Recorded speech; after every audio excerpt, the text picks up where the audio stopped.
Hello and welcome to the Daily Millwall for Thursday, the 9th of January 2025. In today's Millwall news, a lot to talk about because a lot has been said by Alex Neil in his press conference today.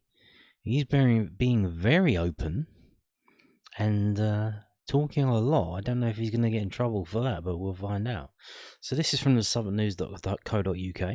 So Millwall boss confirms Crystal Palace interest in Romain Esse, says if he does move, it will be for significant money. Alex Neil confirmed Crystal Palace were interested in Millwall winger Romain Esse and said if the teenage winger does move, it will be for significant money. Esse 19 has been subject to interest from the Eagles and a number of other Premier League and European teams. While Millwall have no desire to sell their prize asset, News It Then understands that there is an 8-figure release clause in Esse's contract and that they will be powerless to stop him leaving if an interest party activates. So obviously, this is all stuff that we know. We know all this stuff now. I think the new stuff is, Alex Neil talking about it. So Esse, a Millwall Academy graduate, has been one of the Lions' standout performers this season, starting every league game and scoring the joint most goals. At the moment, there's no interest from Crystal Palace, which has been well documented, Neil said. How far down the line that is, I'm not quite sure. I think people need to recognise, how well as a club we've done by securing Romain on a new contract, which by all accounts he took a bit of convincing to stay, because he wanted to play football and he's now playing football. He's certainly been one of our best performers this season. We don't want to lose any of our best players, but, I think everybody understands, the contract situation surrounding Romain.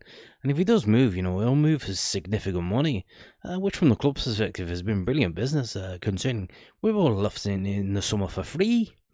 So as far as that goes, I don't know when, if and all that, because I'm not involved in the negotiation side of things, but there's certainly been interest, as there will be when you've got good players.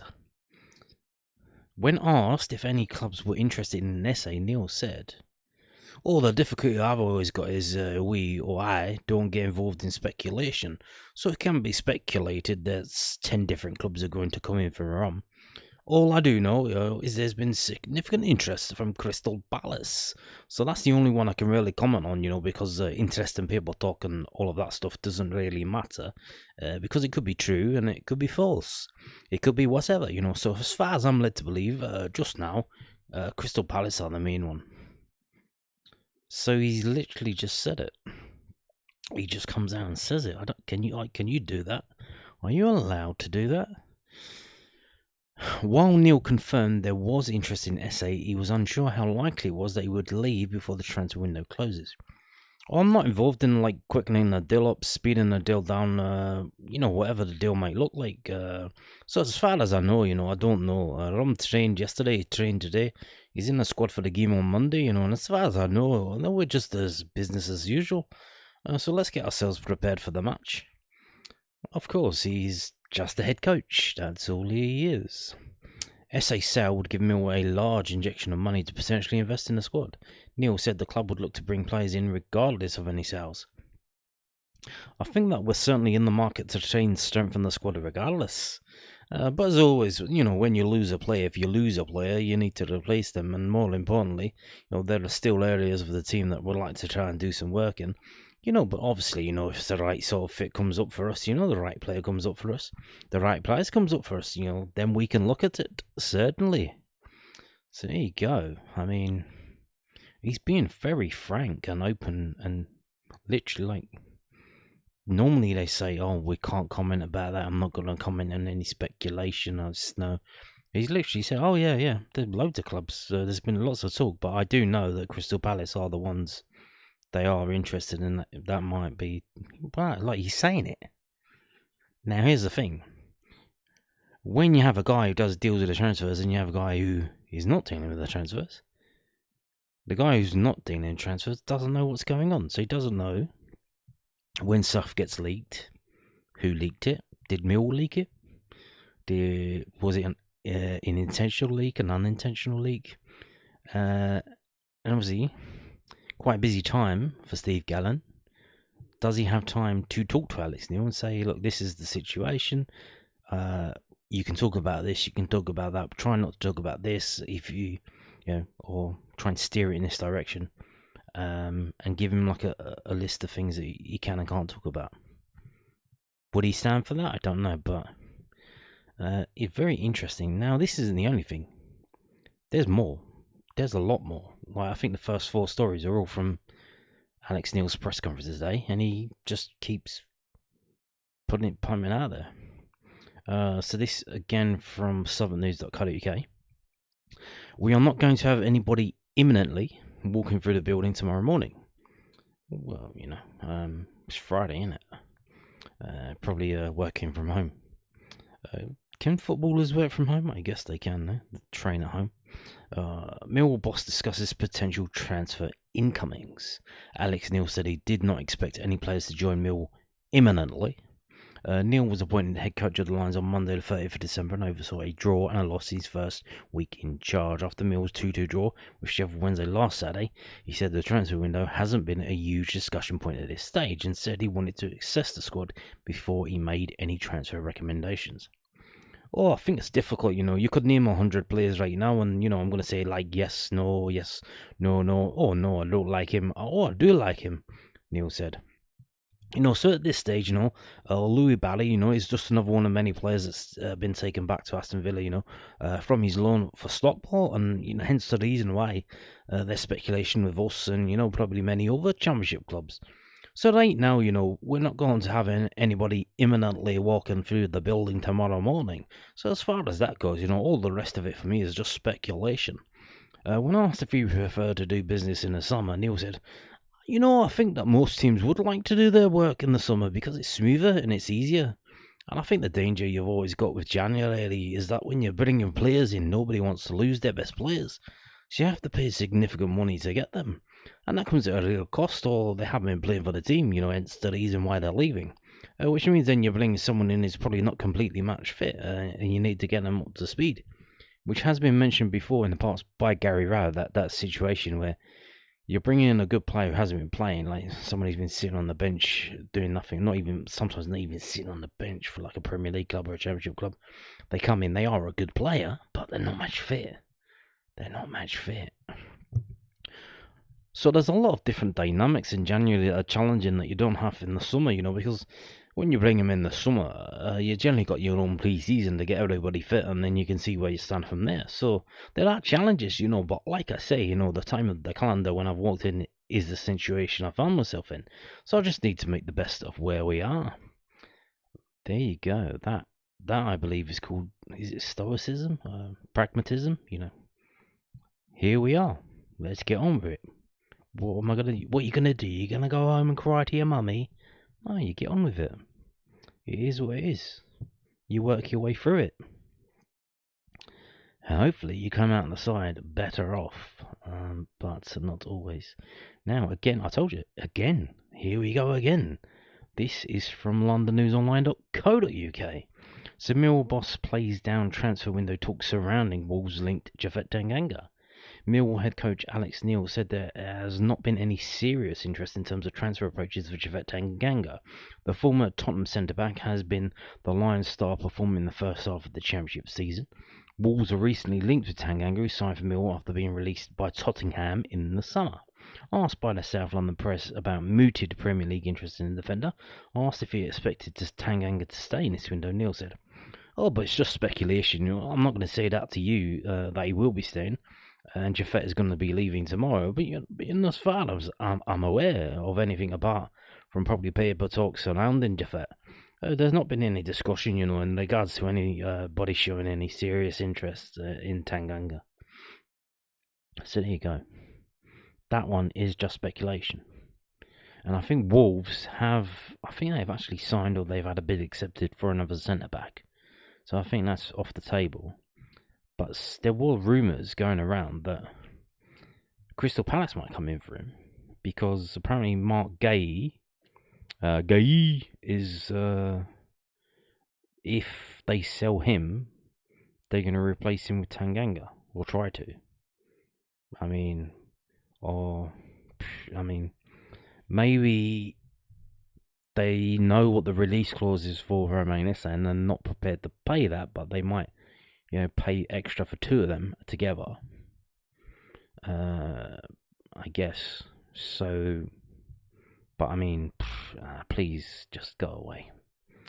Now, got this again from the South London Press, londonnewsonline.co.uk.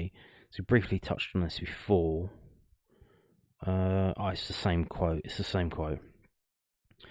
about Louis Barry. So,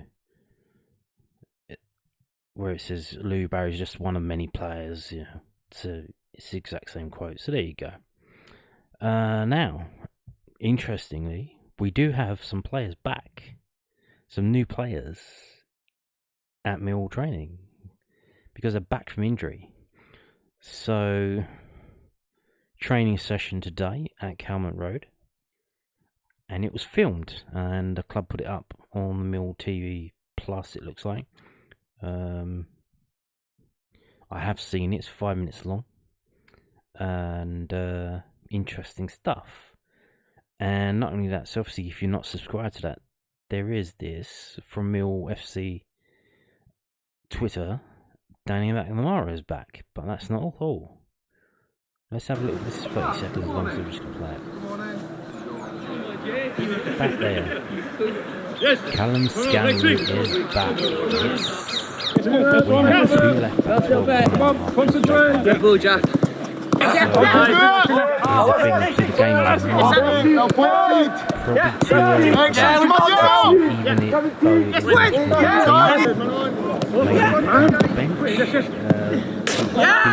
I don't know how many days Dagenham and Rowage train. Obviously, they are a non-league team. Are they part-time? Are they full-time? How many days a week do they train? You do find sometimes in these games that at the end of the game, the lower league team, or especially if they're non-league, they do start to wane. Their fitness goes. They're not as fit as the professional players. The professional players, they're absolute demons. They are fitness insane. So we wait to see, but I think it might be too early, probably for Danny Mack as well. But we wait to see. We do wait to see. Going to be interesting to see what side gets picked. What side does get picked? Are we going to win an FA Cup game? Are we going to take it seriously now? Obviously, we've had all these years of Gary Rowett, and he didn't really care. He wasn't bothered. And we're Millwall. We literally got our nickname given to us by the press after our outstanding exploits in the FA Cup over many years ago when we got to the semi-finals. We were a little team who got to the semi-finals and knocked out some big teams to do it. So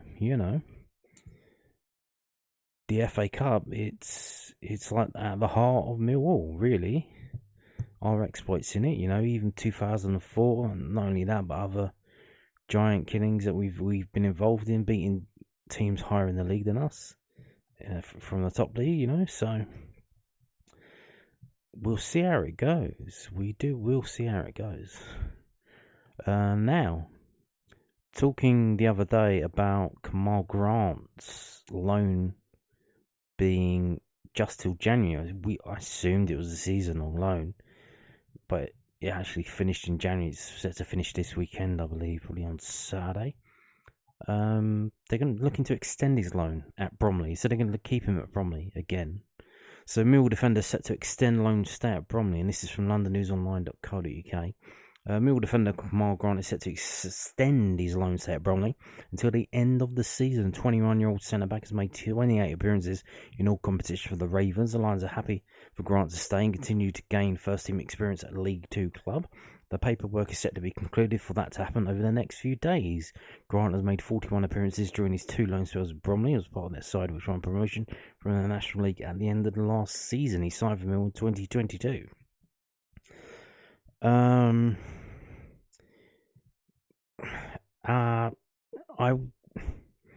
can understand why they've done that, but it is a bit disappointing because you would think, you've proven yourself at League 2. So can we get you? Maybe they did try to get him a League 1 loan and no one was interested.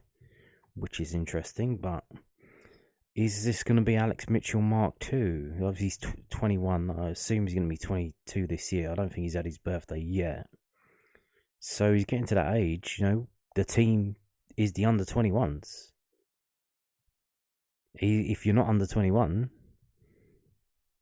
you can't be in the under 21s. That's how it works. So you're going to be, is he good enough for the first team squad?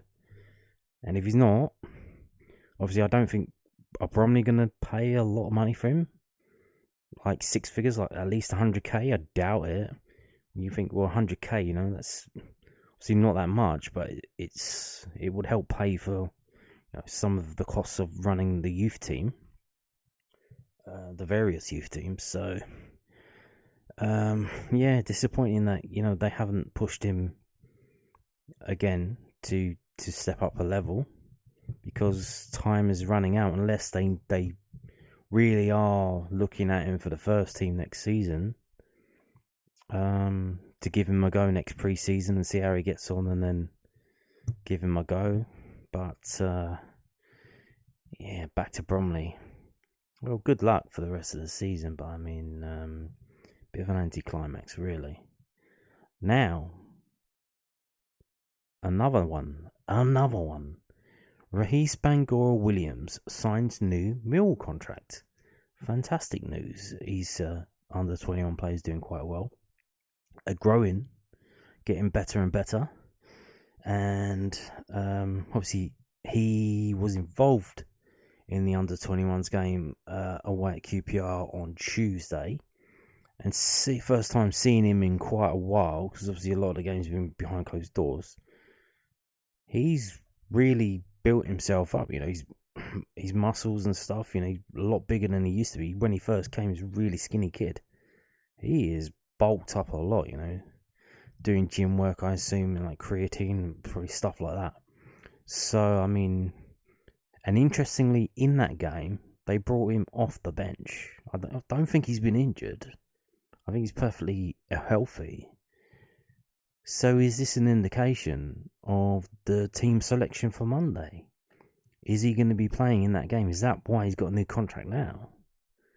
Because they've decided he's going to start in that game, which is going to probably kick in a new contract anyway.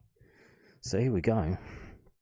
Millwall Football Club is delighted to announce young midfielder Ra'ees Bangura-Williams has signed a new long-term contract with the club. The attacking-minded 20-year-old has taken to training with the first team over recent weeks and was involved in the squad that took on Coventry in December after impressing with Kevin Nugent's under-21 side. Yeah, he was an unused substitute. I think in the last game as well. What was the last game? Sheffield Wednesday away. I'm pretty sure I saw him, because obviously you have the team and you have the substitutes. They bring extra players with them as well. Extra players come just in case someone gets injured, someone is ill. They bring them with them just in case, and obviously they help out with training and stuff like that. Certainly they bring an extra goalkeeper, and they bring, I think, maybe two or three outfield players who may or may not get named on the sub bench. But he was sitting there, behind the dugout. So he's been involved in the first team. Ra'ees joined a permanent deal in December 2023 after impressing during a trial period with the club. He played 15 times with the under-21s already this campaign, scoring 5 goals. Ra'ees has earned himself plenty of plaudits due to his positive performances and creative ability. Academy Director Scott Fitzgerald said, "We're delighted with Ra'ees has committed his long-term future to the club. He's a player we've worked with for 18 months now, and we've seen some great developments so far, and we hope there's a lot more to come from him." And he sat down with Mill TV to give an interview, which can be seen on Mill TV Plus. So there you go. Is he going to be starting on Monday? Well, he's a National League team, We do loan our youngsters out to National League teams, to Woking, to Wilsons, to Sutton United, to Bromley when they were in the National League. So we assume that they're at their level. He should be at the level that he can play against Dagenham and Redbridge and not stand out as not being good enough. Now, talking about under-21s, 2-game week. They played on Tuesday away. They're playing Friday away. A bit further afield this time. They're playing Colchester United. Yes, this is from millwallfc.co.uk, the club's official website. Millwall Under-21s visit Colchester United in the Professional Development League on Friday night. That's tomorrow. Kick-off at 7 p.m. Kevin Nugent's side are back in action for the second time this week, following a 2-0 victory away to Queen's Park Rangers. The match between the two teams earlier in the season saw Kevin Nugent's side run out 3-0 winners with goals from Henry Hearn, Ra'ees Bangura-Williams and Jack Halland. The match will take place at Malden and Tiptree's Wallace Binder Stadium. Supporters are able to attend the match with tickets priced at £5 for adults and £3 for concessions. So there you go. You can go to the game tomorrow. What else are you going to do? It's Friday night. Go to the game and then go to the disco afterwards. Why not? There you go. Now, we're going to finish on the next story, which is a preview for next week. But I've told you about this already. Talking previously about Mill's FA Cup exploits and how it's kind of forged our identity as a club. We have a go in the FA Youth Cup as well. We did that time where we got to the final, the time where we won it in the 90s. Played against Man United. I don't think we won that one, but we did get to the final and gave it a go against a team that had Scholes in and others. Those kind of golden age of Man United. We got to the final of the FA Youth Cup and played them, and that didn't work out well. But get to the final, little old Millwall, and here we go again. Can we do it again? FA Cup 4th round. Next Thursday the 16th of January, Manchester City versus Millwall, FA Youth Cup. This is from mancity.com. Manchester City's under-18s FA Youth Cup clash with Millwall will be available to watch live via City Plus subscription. So here you go. I would assume that because it's going to be broadcast on the internet by Man City, that the feed will be able to be picked up by Millwall TV as well. Now, what do Millwall do with that? Do they charge you a match subscription? Is it going to be on the Millwall TV Plus? What's the deal with that? I imagine it's going to be like we wait to see. But so even if you can't get to the Manchester City Stadium, which is next to the Etihad, it's not the main one, it's the one next to it. It's £3 for a ticket. If you can't get there, you can watch it on the television next Thursday. Well, not on television, but on your laptop, computer, tablet, whatever, whatever you use. It's going to be 7 o'clock kickoff, and one thing to note: Manchester City are the reigning champions. So, talking about how Mill are insane in FA Cup competitions. This would be an insane game if we won this. This would be insane. It would be incredible. It would be up there, if we could do this, go away to Man City and win. It's going to be hard, We'd do, was it maybe 3 or 4 seasons ago, we went away to Arsenal and we got heavily beat, 6-0 when they were really good. I think when Wilshere was their manager. So it's not easy. It's not easy at all. Now, it may be easier because I think maybe some of the best players around, obviously they won it last year, so I don't think it's maybe not kicked in yet. But obviously, the situation behind the scenes with the finances, and a lot of people are like, is it going to be a Chelsea situation? You see what happened with Chelsea when they were forced to sell, Abramovich was forced to sell, and they basically just kicked everyone out. They just sold on all the youngsters for as much as they could get. Is it going to be a similar situation with Man City in their 185 charges or whatever it is? Maybe, So I think a lot of kids may be spooked about that. Might be trying to change clubs, but I'm sure they're still very good. And it says that we're expecting a challenging task from another side from the capital after Mill beat Hull 5-1 penalties following a 2-2 draw to book their place at this stage of the FA Youth Cup. So, yeah, like I said, one to keep an eye on. We'll find out, probably next week, probably on Monday they'll tell us whether it'll be shown on Mill TV or wherever you ever get a subscription. But yeah, so that's next week. Tomorrow is the under-21s away at Colchester, away at Malden. Monday, Dagenham and Redbridge FA Cup. It's on ITV4, and then next Thursday this game. So there you go. And on that note, thank you for watching, and goodbye.